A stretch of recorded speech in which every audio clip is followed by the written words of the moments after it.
Why hello there, my name is Mountain, and today I'd like to talk to you about this. And what is this, you might ask? Well, this, my friends, is the Kiboko 30 liter plus by a company called Gura Gear. And Gura Gear is a small California-based company that manufactures a small but very specialized lineup of camera bags for professional photographers. Now, the 30 liter plus, as the name might imply, is a 30 liter sized camera bag. The plus stands for the fact that it comes with an extra laptop, or with a laptop compartment. There are versions of this, the non-plus versions, that don't have this, which expands the main compartment a little bit instead. And it's dedicated for carrying, big camera lenses and lots of camera gear. And that actually leads me to what I would think is probably its main claim to fame, which is this is one of the best solutions I have found for transporting lots of expensive, heavy photo gear internationally, especially on planes. And especially if you're carrying super telephoto lenses. So an example of a super telephoto lens is something like a 600 millimeter f4. For example, here I have my Sony 600 f4. This is a gigantic lens. It doesn't fit in most bags. And this is actually smaller because I have a third-party hood on here. Normally they've got a wraparound hood that's even larger. It fits inside of this bag, and this bag transports it safely and efficiently, and lets you actually work in and out of this bag at the destination super efficiently. This is maybe a bag that's made by a working photographer for photographers. It has this attention to detail that you don't really see in a lot of the more mainstream players, like generic players like Low Pro or Manfrotto. Not to say they don't make excellent bags, but this bag has some really great design solutions and well thought out details that I just haven't found in a lot of those other kind of big manufacturer type bags here. Another claim to fame is this butterfly style opening pocket. There's two of them. Well, there's two layers and there's two halves here that actually lets you divide your equipment into two halves, one half here, for example, and then one half here. Though you can join those main compartments if you want. It's a really great way of accessing and protecting your equipment, especially if you're out in the field shooting. And finally, maybe the other thing I would say is the harness and load carriage system. This bag is made to carry weight. I took it all over Europe and several parts of the world, carrying 12.8, 13 kilos in it. This is loaded up how I had it just in a recent shoot to Iceland, actually. Right now I have like the waist belt, which is removable. I never use it. Even without that waist belt, with this kind of really thick padding, really great shoulder straps, even though they look pretty straightforward, they're actually really great. And this really nice thick lumbar padding. Like, this bag was fairly comfortable to carry with all this weight, across airports, out in the field for hikes, etc. It also has a cool function where you can stow away these shoulder straps fairly quickly. I'll show you that in a little bit here. Things maybe that you might want to, or there might be an area for opportunity for improvement here. While I personally like the butterfly style opening, it forces you to kind of lay the bag on the back where you wear it in order to access it. So when I was out in the field, especially like wet and muddy conditions, that makes me put this down in the dirt, and then when I put it on, it obviously gets the back of my clothes dirty. Sometimes I have to wear like a shell just to not get dirty. Another area of opportunity is, like, this bag carries a ton of equipment, but there's no space for your personal, like clothing or whatever. It's just made to carry your camera gear.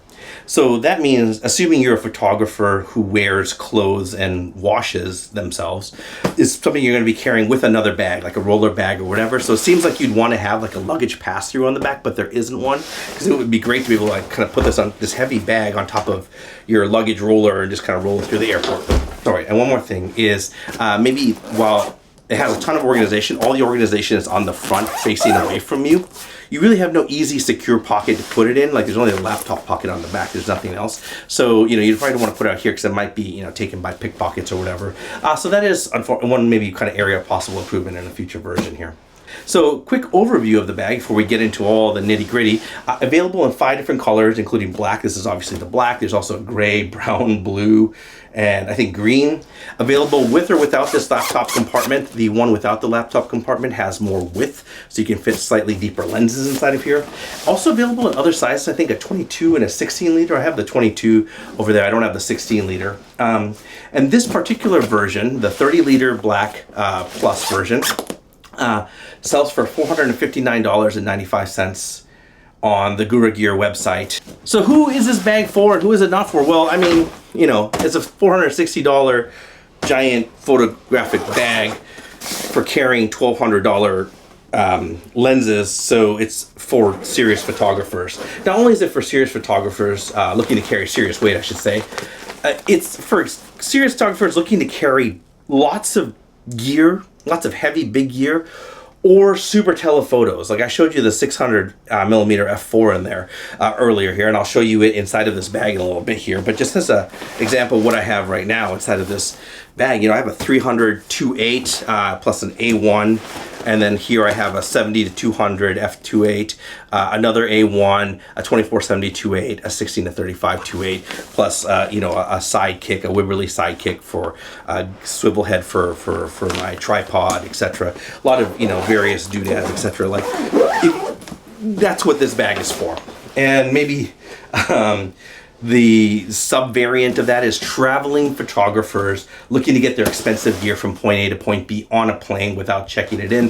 This is the max allowable size, and it's probably the most protective and lightest solution I found, like, I mean, versus like carrying Pelican cases or most of the other backpacks that could fit like a 600 or 800 millimeter lens are too big to check in, or they only carry that thing, etc.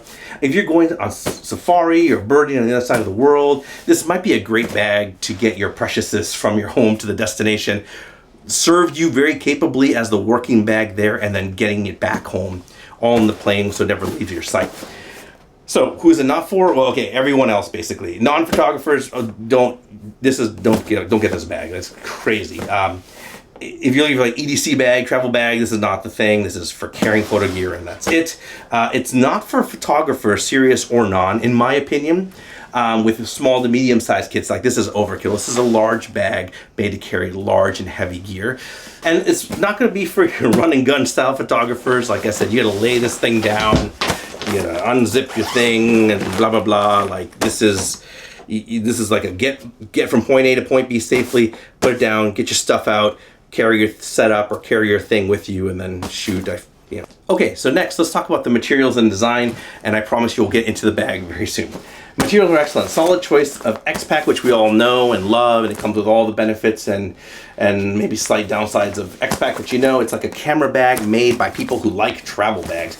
Water resistant, relatively robust. You can wipe most of the stains off of it. It's not waterproof itself. Like the zippers are not AquaGuard. They made that choice so that it's very smooth to operate with one finger. So, and they're not, the seams are not tape sealed, etc. So like it's not a waterproof bag, but it's water resistant. There is a rain shell included, which I'll talk about here in a minute. I was like in Iceland for 2 weeks. It was pouring rain many of the days, and I never put that on. It was fine for like casual. It wasn't pouring rain. It was raining off and on. If you're in a monsoon or whatever, obviously your stuff's gonna get wet, but like for casual rain, like this is plenty good enough here. I already mentioned it comes in a ton of colors, which I was really surprised at. Oh, sorry, I've closed the rain flap there.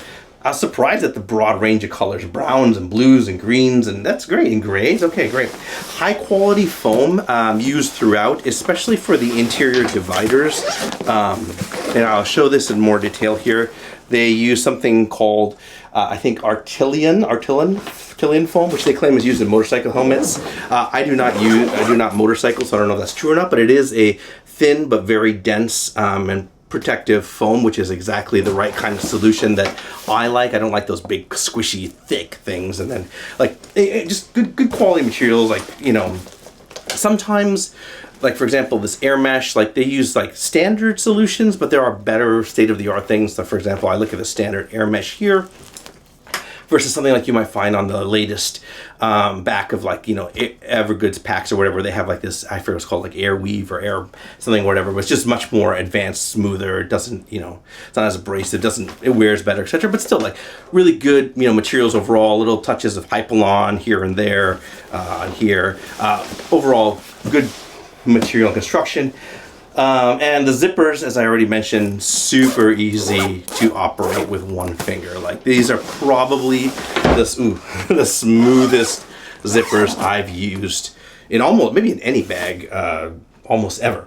Now, design-wise, it's okay. It's a giant 30-liter camera bag, so it has an undeniable visual and dimensional presence. However, it is not as bulky or boxy as, like, for example, the nomadic bags or the Peter McKinnon nomadic bag. Like, it's a fairly, like, you know, notable rounding, but across all the areas and in multiple dimensions. Like, there's just kind of like some rounding, and there's a lot of, not bellow, but like excess, well, yeah, actually kind of bellows, like excess give is accounted for in the patterning and construction of this bag. And actually one of, like, you can see here, like, this is kind of the top butterfly pocket and the secondary butterfly pocket. Like, you can see there's a lot of independent dimension here, and this main compartment lets you fill lenses. This is only a 300 2.8. I mean, only, that's a pretty sizable lens. I'll show you the 600 in here later. Like, they can come up over the zipper line, and it still kind of bends and accommodates to fit that. So there's a lot of, like, dimension and gentle kind of, you know, give and patterning to help soften some of the overall chonkiness of the bag. And then the back is kind of, you know, interesting. We'll talk all about that, but you got curves and stuff. So overall, I like that about this thing. You definitely notice the depth of the bag. I mentioned earlier, there's a non-plus version that is gets rid of the zipper here for the laptop. Has no laptop compartment, but just kind of makes this main compartment a little bit deeper. That lets you fit in even deeper lenses here. And the construction of the bag, like I mentioned, is lets it handle overpacking. But when you don't have as much stuff in it, even though the depth is, you know, can accommodate quite a bit, it does kind of get a little bit slimmer. Right now I have a bunch of stuff in it, so it won't get as slim, which I kind of like. So it's a softer approach to what is often a space that is dominated by chonky, thick, square, blocky kind of like solutions in most other camera bags. In terms of refinement, there's a lot of small touches. Like, all the things have all the straps have strap keepers. You do see some nice touches that I'll get into later, and kind of like how they like have two different types of mesh here for the tripod pocket, so it doesn't burst through the bottom.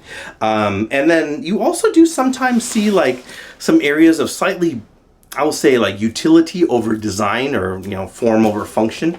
Like, for example, the side handles or top handles are very brutish in their execution, but they like are very functional, like very comfortable, but they're not like super refined. Like, they're just like kind of like, oh, you know.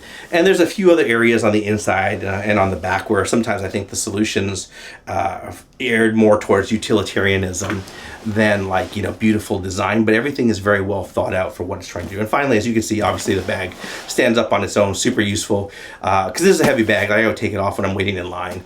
I was stuck, one of my planes got delayed, and I was stuck, like, waiting for an hour at the gate. So I took this thing off and just left it right next to me, you know.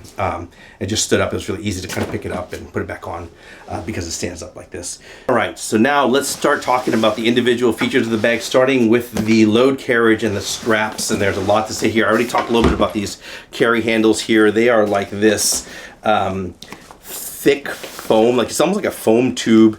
I'm sure there's something, oh, maybe there's something, it's just a foam tube. There might be some cordage or something in the middle, kind of riveted and stitched in with a Hypalon reinforcement onto the side here.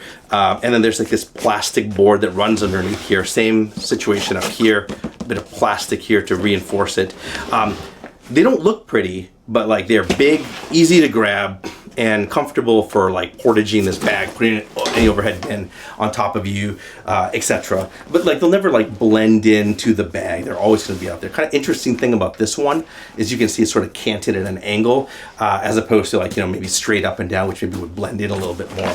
And I think that's just kind of how your hand would naturally carry it when you've got it at your side like this. I thought that was nice. It did interfere in my experience a little bit with the usability of this water bottle pocket, but as long as you put like a regular kind of like, you know, 500 milliliter type, you know, pet bottle or something like that in here, should be fine. If you put like the 1 liter Nalgene's or a really tall thing, like this thing definitely got in the way. So next thing, let's talk about the shoulder straps. So for such a robust bag, such a chonky bag, gentle as it may be, gently chonky as it is, I was actually surprised to find that the shoulder straps are relatively thin. And actually the 22 liter, this is the 22 liter version, has thicker shoulder straps, and my experience here. This is the 30 and this is the 22. Like thicker shoulder straps, maybe depth-wise, although they are softer. They're a little bit different design than the 30 liter. So there's some foam in here, but it's fairly pliant, and you can see, like I said, I've worn this bag a lot. You can see it's developed creasing, etc. This is very much shoulder straps made in the school of thought of like thin, broad, with some foam, but like distribute the weight over a broader surface and kind of like laying across your body. So another bag that does this is like the Arc'teryx Valence Nomine bag. I found also has similar, almost like a climbing harness type straps. Like these have foam in them, so definitely shoulder straps. They're not like unpadded like the Valence Nomine pack, but like they definitely kind of like just lay and distribute the weight flatly across broad surfaces rather than trying to make the weight more comfortable through a lot of thick padding. And I like that, and I found it surprisingly comfortable, even for the kind of weight I was carrying inside of here. Now, they have this air mesh, which I briefly mentioned. It is fine. It's an industry standard air mesh. Same thing you're gonna see on the back panel here, which I'll talk about in a second. It does have all the disadvantages of that, which is like it can be a little bit rough on your skin, though not too bad. It's not cheap air mesh, and you know it doesn't wear that great. And while this is not the air mesh itself, you can see here along the piping, because these are not edgeless; they're just standard piped or bias taped corners. You can see like I've already got some wear here for where it just kind of like chafed. I usually pick it up by the right shoulder strap and throw it on my back, so I imagine that's why I've got more wear on this one, which isn't too bad. But you know, overall, these are gonna wear the same as you would see any kind of air mesh type of surface. Works as good as you might expect in terms of keeping sweat off your shoulders for, you know, what you would expect when you're carrying this much weight on here. There's a lot of stuff going on these shoulder straps. You can see you got these strap keepers up here, load lifters up here, strap keepers on the straps, D-ring here, sternum strap, and then they detach here and they also detach up here, which I'll talk about in a second. Let's get into all that. Load lifters are included on this bag. They are unclippable, or you can unclip them. This is when if you want to stow it, which I'll show you in a second what that looks like. One thing I really liked about the load lifters on this bag, and it's kind of coupled with like how thin this shoulder strap is and the fact that it kind of floats, and I'll talk about this in a second here, is like you can just leave these. I left these fully cinched up, like so that like when I put it on my back, it just, you know, pulls this tight, like it's always tied up like this. And you can still, this is great, just shove it into the overhead compartment. Like it just folds flat like this, right? In many other bags, especially ones with thicker padding or like with a different kind of construction, you have to like loosen the load lifters so the strap can fall flat at the natural attachment point if you're going to stow it like this. Otherwise you get this really ugly, it just basically destroys the foam in this heavy you know, fold area for most of the straps. This one, because of just how it's constructed, the thinness of the strap, the floating nature of this, like I just left it cinched high. It was ready to go and kept the load nice and tight to my back, but whenever I put it on, but also like I could just shove it in the plane over a compartment without thinking or without having to fiddle with this. I love that. As I mentioned, strap keepers on here, they're the standard kind with like a little bit of Velcro here, you roll it up or whatever. It's fine. I personally prefer captive kind of strap keepers, but I understand why they did it this way. The D-ring is in case you want to attach anything like a water bottle pocket or like a cell phone pocket or whatever, like third-party ones here, like through this loop or maybe even through a sternum strap loop, and then you clip the clip on that cell phone pocket or water bottle pocket holder to this, and it kind of keeps it from sliding down. You've got the standard kind of, you know, strip of webbing down the front there. Sternum strap, a little bit of elastication, which is nice. Standard kind of attaches to this attachment method to this center strap. Very secure, yet easy to adjust the place. Does a decent job of staying in its place, though obviously not exactly as precisely as something like one of those like hook and ladder types, but this is very secure and it's quite easy to get on and off. Like I liked it. Just overall great stuff. Obviously a bag this size needs a sternum strap. The only thing I will mention is the female end of the shoulder strap or the sternum strap is one hard piece attached to this, as opposed to normally like there's another piece of, you know, like strap here, and then like the buckle's kind of in the middle. I imagine they did this so that you can do this more easily one-handed, because like this would be fixed in place on your chest here, and it's hard, so you don't have to like fiddle with two straps. I personally, just out of force of habit, like it when there's two pieces here. Like I don't know, I have no problems clipping two pieces like this. I prefer to have it here, but maybe because I'm just afraid this might break or something like that. But I've never had any problems. I just want to mention that. Down here, all standard stuff, same thing. Strap keeper. Fits a wide variety of body sizes. You got quite a lot of adjustment here. And then this thing will unclip if you want to tuck away the shoulder straps, which I will show you in a little bit. Same thing here, just standard plastic clip straps. As I mentioned, like they are the kind that like you really lock in. They lay flat and close to your body and really kind of make you feel as stable as you can with such a big, heavy weight off of your back. Overall, I love these. So next, let's talk about the back panel on this thing. Same air mesh as above, kind of a central channel for allowing some amount of ventilation. This is the removable waist belt, which we'll talk about here in a second. Can ignore that for right now. And I kind of mentioned this earlier when I was talking about the waist belt, but like it kind of floats. It's attached in the center point, but the whole back part just sort of floats. This is to accommodate the hideaway functionality, which I'll show you in a second, but like I liked how that worked. It actually kind of, especially when I would lock it in with the shoulder straps, like I found it kind of like curved in a little bit to accommodate my back as I was moving, especially when hiking with the bag, etc. So I liked that. I don't know if that was intentional, but it felt really comfortable. Very comfortable for what it is. Since this thing floats, like there's not exactly like a super thick like frame sheet, but there is like foam padding kind of frame sheet on the back.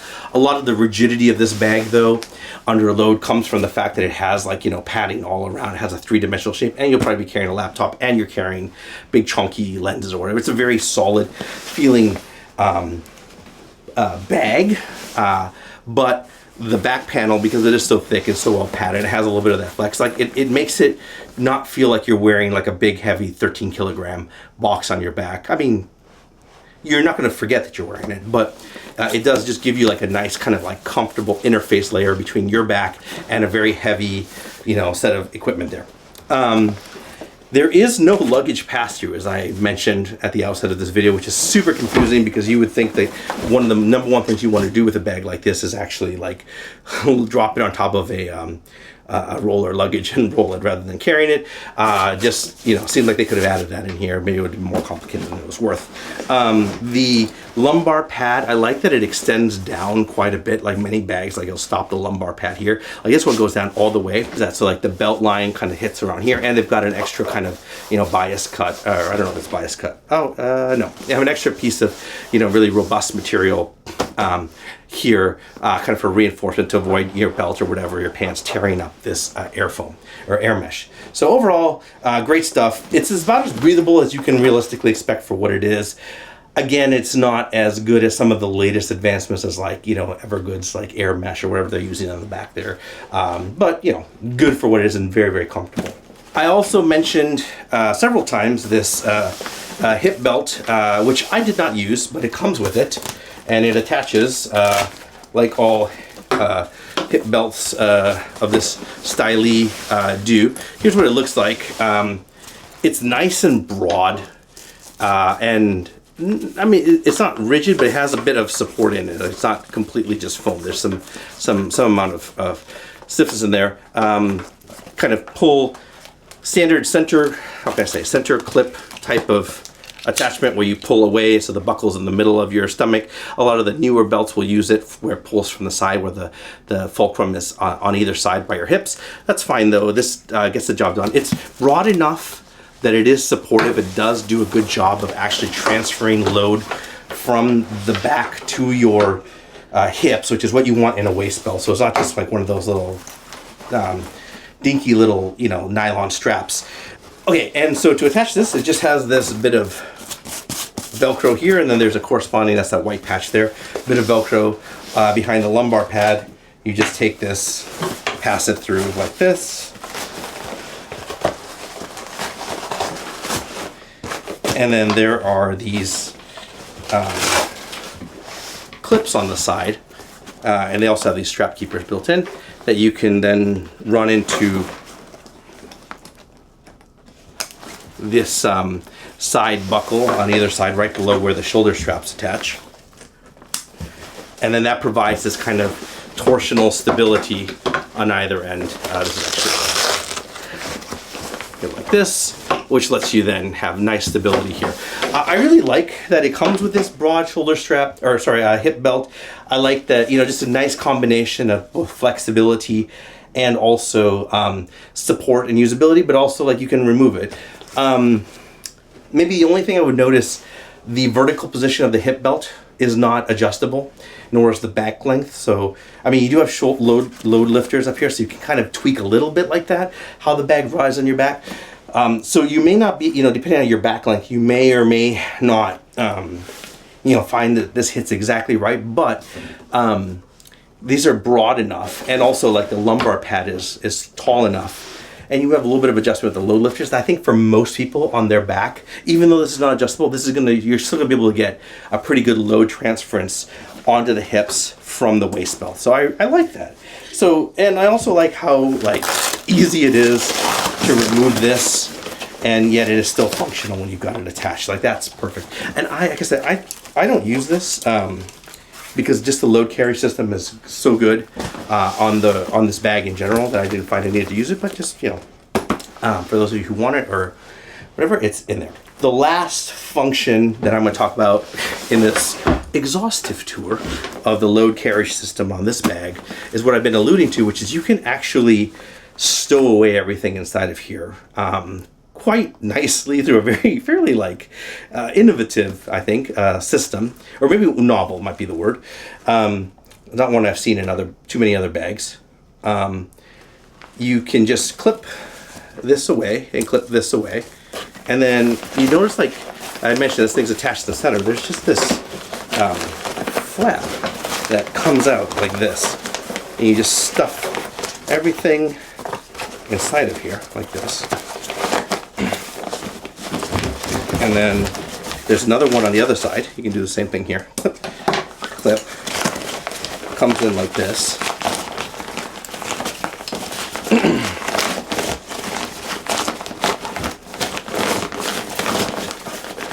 And there's, once again, you see that kind of gusseting that I mentioned, or this kind of extra capacity. And then it just zips away. There's these corners, pockets on either side that you can then tuck away the plastic clips so they don't get, like, you know, dinged up or whatever. I think you probably can technically do it with the hip belt attached as well, though I didn't try it. The only thing is here there are no pockets to tuck away these top ones, though there are these sort of like little corner protectors that kind of come over, and there you go. Like, then it's all sealed up. And as I mentioned, you got this side handle and you can kind of portage it this way or whatever. It just slides away, all protected. The main reason why you would want to do this is if you need to unavoidably check this bag. You almost never want to check this bag. It's going to have it's going to have thousands, if not tens of thousands of dollars worth of equipment in it. You never want to check it if you have a choice, but sometimes it is unavoidable. And at least in those cases, you can try and mitigate the chances of your straps getting mangled by the check-in machine, or check-in, what we call it, luggage processing equipment or whatever. And I like this, that it's fairly like forgiving to, like, you know, deploy or stash. You can see I'm just kind of like tugging on it. I'm brute forcing it. I'm not being particularly precise with any of my action, and that's how easy it is to deploy this bag quickly. Shoulder straps. Deploy these shoulder straps or stow them away as you need to. I really like that. Maybe the other use case for that is like if you're transferring to like a small bush plane or helicopter or whatever, where you have to kind of throw your stuff in the back just because there's no space in the main passenger area. Not that you're checking it in, but you got to just throw it in the back, or it might get, you know, whatever. This is a good way of just kind of making this a little bit more streamlined, etc. So with that having been said, now let's talk about the exterior pockets of this bag, starting with this teeny tiny one here in the front panel on the side. This is where you have the rain cover. I did not use this. Even as I mentioned, when I was, you know, a couple weeks in Iceland, and it was raining, you know, probably every day a little bit. I never used it, but if you're in a monsoon or whatever, this comes with it. You can use it. I'll talk a little bit about some of the trade-offs of having this in here when it comes to what you can fit in the main compartment later on. There's also a little, you can see here, this black thing, Apple AirTag pocket in there, which I found was very useful. Obviously, this is an expensive bag, so you want to be, well, the bag is expensive, and the gear you're carrying is even more expensive. So it's a good little security touch there. Nothing much to say about that other than, you know, it adds a bit of bulk into this area, which we will talk about here. Two side pockets, which you've seen. There's this one on this side, and there's this one on this side. They are made of slightly different material. This is like, it's both stretch. This is kind of like a more robust, almost, I don't know, say like almost fabric-like mesh. Whereas this one is more meshy mesh here, but it has this same material as this at the bottom here, like this reinforced bottom panel here. And that's so that, like, especially, I've got a smaller tripod, so I just stuffed the whole thing in there. But in bigger tripods, you can only fit one leg inside of here. So this is to prevent the bottom of the leg from basically blowing out the bottom of this stretchy mesh. Whereas the lighter mesh here at the top half is to allow it to stretch more easily to accommodate, you know, like a larger diameter, you know, entire tripod or tripod leg or whatever. Great touch. There's up at the top this retaining strap here. There's one on each side here. They're not really compression straps because there's only one at the top, but they're more for securing things that you have inside of these pockets.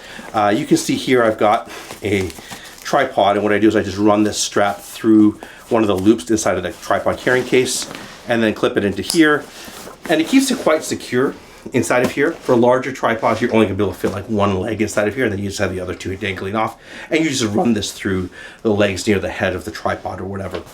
Kind of interesting touch on this buckle here is it has this locking mechanism that, so without it, you can't adjust the length of the tripod, but if you put, of the strap, excuse me, but if you push this, so see, without this depressed, the center tab depressed, even though I pull, I can't change the length of it, but if I depress this, I can pull it out. And the reason that's important, I love this touch here, is one of the big problems, or I don't know, big problem, a problem you often have with tripod straps, retaining straps, is like they'll work loose because tripods are heavy, like depending on what you have. But you have like a big Gitmo or whatever one, like it's heavy, it's like, and you're walking and it's, you know, kind of working in a rhythmic way like this against the strap. It's very easy to get slippage, and then by the end of your hike, it's like flopping all over the place. This one locks in place so you don't have that, yet it's very easy to remove or extend when you don't need it, and then, or when you need to. And one thing I really like is like, so then when the tripod's not in there, you know, it's very easy to keep this kind of nice and trim and tight. And then when I need it, with a single button, I can pull it back to its predetermined position, perfect for dropping in my tripod, running a loop through there, and then clipping it shut. And just in case, so you guys have a sense of like what, you know, what kind of gear, this will carry almost any tripod within reason. What I have in here is a just a standard Peak Design travel tripod, the carbon one, but I've replaced the head with a really Right Stuff ball head because I used it with the Whip Release Sidekick, which I'll show you in a minute, kind of gimbal. For like the big 600mm lenses or whatever, you need a much more robust ball head. Okay, so next, let's talk about the laptop compartment. Very straightforward. Single zip, not water seal or anything like that. Super easy. All the zippers on here are super easy. It's just a big padded compartment. Not exactly a false bottom. There's no, it goes all the way to the bottom here. But there's enough padding, and just generally this bag is like, you know, well robustly padded enough, etc., that you're not going to have many problems. I don't think, even if you drop the bag, you know, heavily on the ground like this. Certainly I did all the time, and my laptop was fine. But there is not technically a false bottom or any padding extra at the bottom here, so just be careful.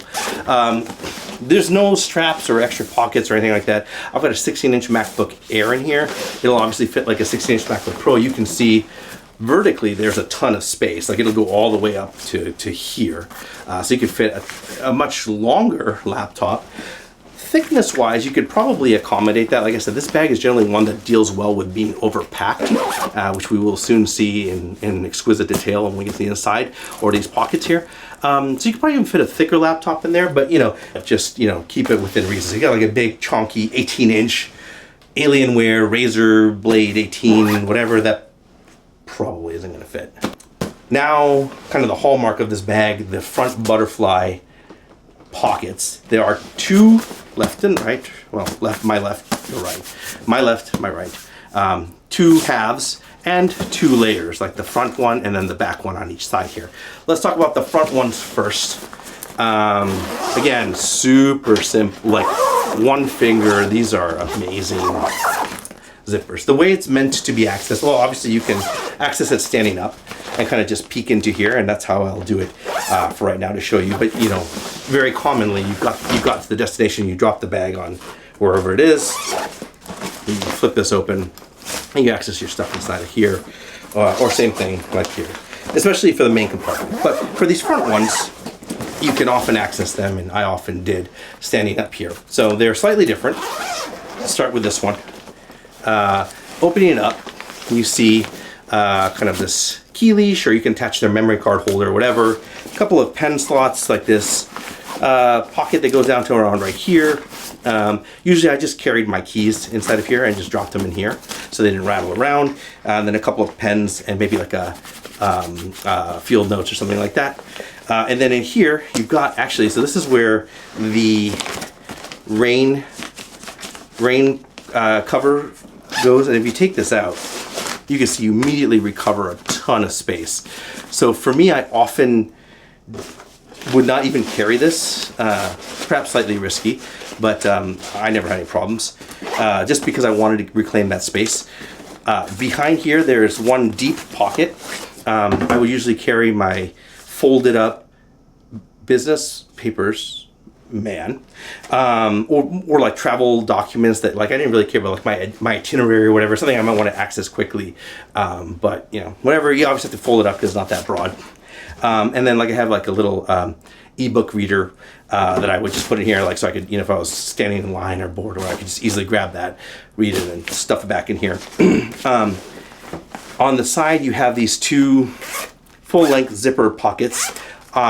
There's plenty of, like, as I mentioned, just dimensioning or stretch or give accommodation allowance everywhere. You can see this one has its own kind of depth here, which I loved. It greatly enhances the usability of this section overall.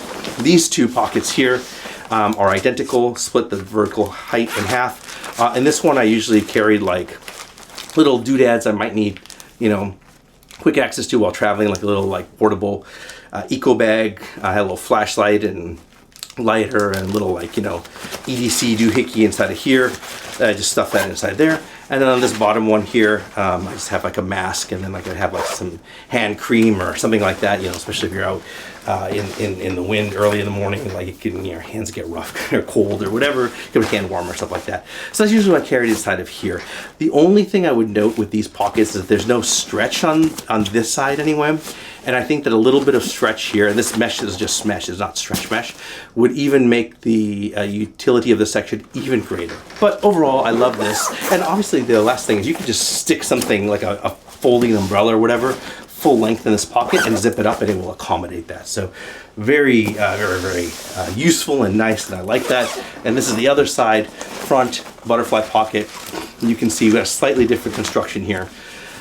This one has this big open area at the bottom, which I loved. Like, this is the kind of attention to detail that, you know, I liked it. Like, they left this space, and you could, like, I would carry like a little sling with me, a little 1.5 liter or 1 liter sling, just with my passport and my phone and my wallet or whatever, since there's no secure place to put them on this bag, really.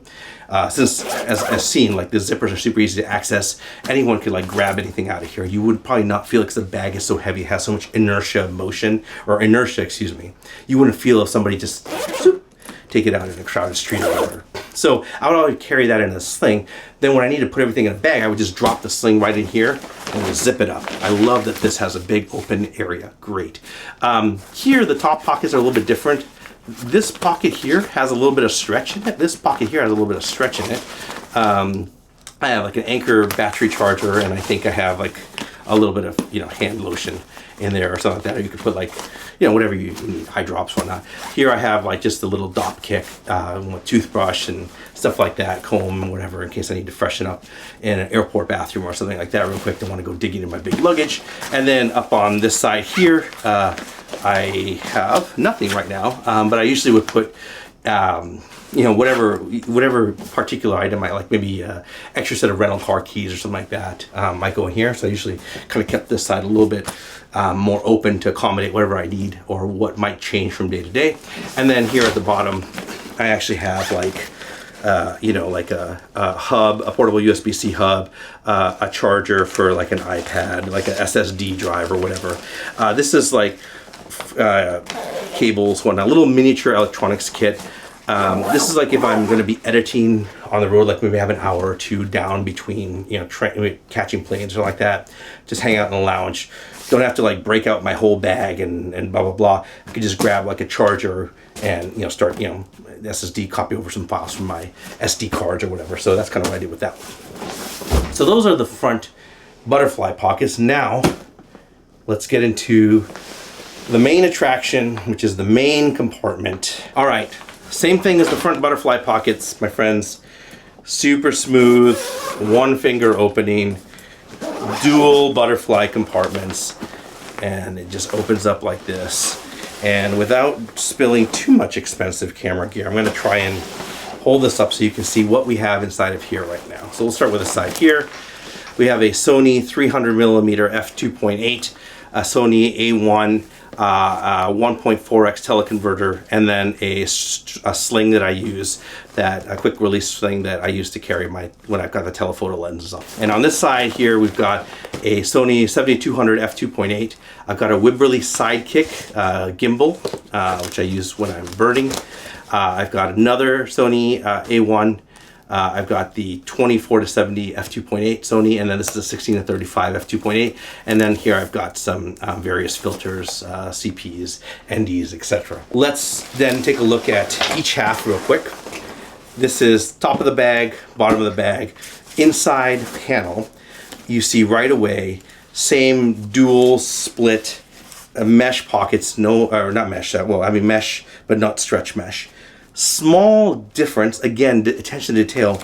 These internal ones have like this Hypalon zipper garage so that when you've got the zipper shut, the metal doesn't damage your expensive camera equipment or scratch it when it rubs up against it. Love that.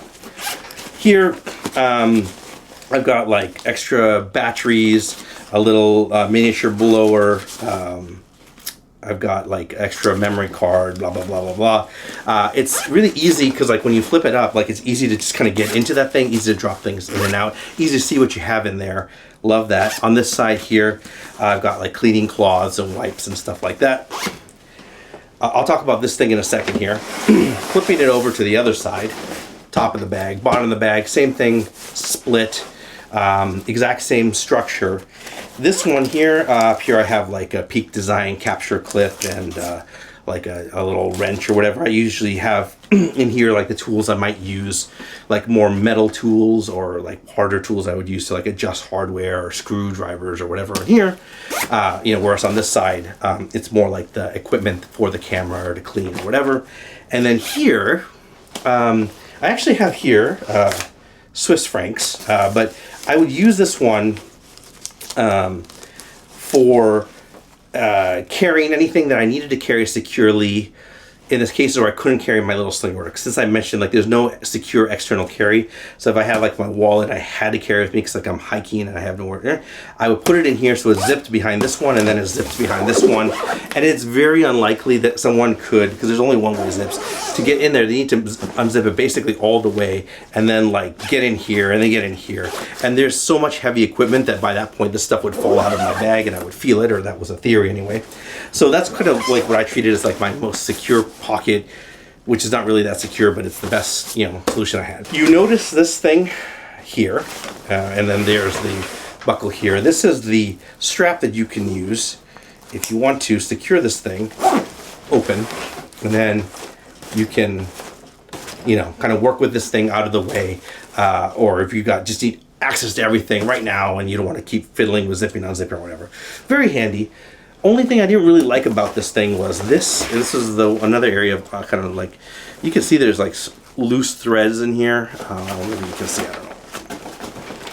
Maybe you can see there's like loose threads going on inside of here. This thing is just, it came from the factory like this, just sort of, you know, and so I found that like this thing would, you try and stuff something inside of there. I think it's supposed to be, it is sort of elasticated. I think it's supposed to be much tighter fit, but mine came like this. And so it often would just work its way out, and I would find in the end, I'm just like battling like this strap flying everywhere. This is just an area where I think they could have just refined the execution of that a little bit more. But very, very nice in terms of just being able to lock this open and work in and out of it. And again, just a great example of attention to detail, even if my particular copy was a little bit sloppy. You can remove the middle divider inside of here. Let's do this without dropping anything. You can remove the middle divider if you want to use this whole thing as like one giant compartment, but I would not recommend that, both because the kind of dividers they give you are a little bit limited, and also because it's just not that useful, in my opinion. It's much better bifurcated. Okay, so I did mention before the foam and the divider, so let's talk about these dividers very briefly, and then we'll talk more about this thing. Here's a sample divider. They are smooth for the most part here. Some of them have like a central panel of like Velcro, but smooth, quite thin and low profile. That Artilian foam or whatever is dense, thin, but protective. This, in my opinion, is the correct way of making camera dividers. Smooth in and out, protects against any kind of like reasonable shockage or whatever, prevents scratching, but like, and also maximizes the internal volume that you can do. A few things that maybe I found slightly limiting about this bag. It comes with a ton of dividers. Like, these are all the like excess dividers plus the ones that are inside of the bag. But I think there was only really like, let me just double check. Yeah, there's only really 3 sizes that came with the bag, right? 3 sizes or dimensions of them, like this little panel, this panel, and then the big panel. There's no like L-shaped ones. Like often you'll have like an L-shaped one, which is very useful if you're putting a camera with a lens attached to it. It gives you this extra little compartment where you can use the free space. Well, there's no like, smaller or in between sizes. So what this means in practice is, and that's coupled with something else which I'll show you in a second, you may not be able to use this space as freely as you might imagine. Most of the time, you're going to just basically be, this is a little bit of an exception, but most of the time you're going to be basically stacking vertical compartments like this. You'll notice that there's only Velcro surface up to here. The side walls go all the way to the bottom. There's a little bit at the bottom, or there's not a little bit, there's some at the bottom here, but this whole area doesn't have any. And then up here, this whole area, I don't know if you can see, like the Velcro stops right here. So there's only Velcro on the bottom on this part here, and then it stops up here. So what that means, if you're looking for 3 points of attachment, like side, side, and bottom, you can actually only have that in this middle 1/3, 1/2 part of the bag. And you obviously you can obviously make do with 2 points of attachment in most cases, but because this is a bag that's made to carry like some pretty heavy lenses and stuff, there are times when you want to have 3 points of attachment. It just makes it more secure, etc. This also kind of limits like what you might be able to do. I sometimes found like I had a little bit of just wasted space because I couldn't quite get the dividers to go exactly where I wanted. Like, for example, if you wanted to carry 2 stacked cameras down here like this, you wanted 2 stacked cameras, like the 2A ones here and then like a lens up here, you can't do that. I mean, you could try, but you basically would just have to attach here and then another one there. It wouldn't be as secure as if it had the 3 points of attachment versus, like how I have it up here where I've got all 3 bottom side. This bottom Velcro though, speaking of that out, is so you can attach an extra layer of padding, foam divider or whatever, if you want a little bit of extra padding on the bottom when you're dropping your bag or whatever, especially since some of these are very expensive big lenses. You can also see here like how I kind of cheated it up at the top, like this little divider, which is not the right height, but the only other divider up in size is too big, is like trying to like span this distance here and keep things separated. So a little bit of, flexibility you maybe lose in there, but Otherwise, generally, a lot of good stuff in here. Briefly, on this side here, just so you see a slightly different setup. Here, 7200 2.8, and then here I kind of like jammed in one of the longer dividers. This is an area where you would normally use an L fold divider. Since they don't have one, I kind of like, you know, made one up. Here I have Wimberley SK100 Sidekick. This attaches onto a ball head, and it actually gives you like probably one of the lightest weight full gimbal solutions I found. Here on the 700 2.8, I have the same thing, third-party Telephoto foot. A1, and then I mentioned I have two lenses up here. You can already see, like, again, this guy's doing like the whole Spider-Man stretch, heroic stretch thing to try and like accommodate everything. So it gets a little bit wonky. You can see it kind of just came loose here, but you can kind of make it work for what you need. All right, and here we are now. This is the big one, Sony 600mm f4, quite a sizable lens. And that one, I'll show you here, drops in. And it's big enough that you need to kind of be thoughtful about how you arrange it inside of here. But you drop it in like this, and then I find to fit something of this size, I have to take the rainfly out. Otherwise, it won't be able to fit in there. But you can see, if you do that, it fits in there. And so, just to recap, right now I have 600 f4 on this side. And then on this side, you know, I have the full range of 70 to 200, 24, 70, 16 to 35, sidekick gimbal. And then obviously if you put the tripod on side of here, like you've got, you know, an insane amount of coverage. You can swap that 70 to 200 for like a 100 to 400 or something like that. If you wanted, like, you know, that in-between coverage from the 200 to 600-ish range. So the last thing that I wanted to mention here is that you can see here, the Sony 600mm sticking well above the zipper, like just well above. And I mentioned that these bags, this bag has like a really great accommodation for being overpacked. You can see, like, you can actually still force this over, well, not force it, it still will cover that. It'll actually swallow that up, even though it's sticking above the zipper line. It was a big lens. If you get the non-plus version of this, the 30-liter regular, not the non-plus, this main compartment, because there's a laptop compartment, it becomes even a little bit deeper, so you can probably accommodate an even larger lens here. Now, you may have noticed that these lenses, besides having third-party feet on them, also have a third-party lens. These are the Zemlin, lens caps. Very pricey for lens caps, but definitely recommended.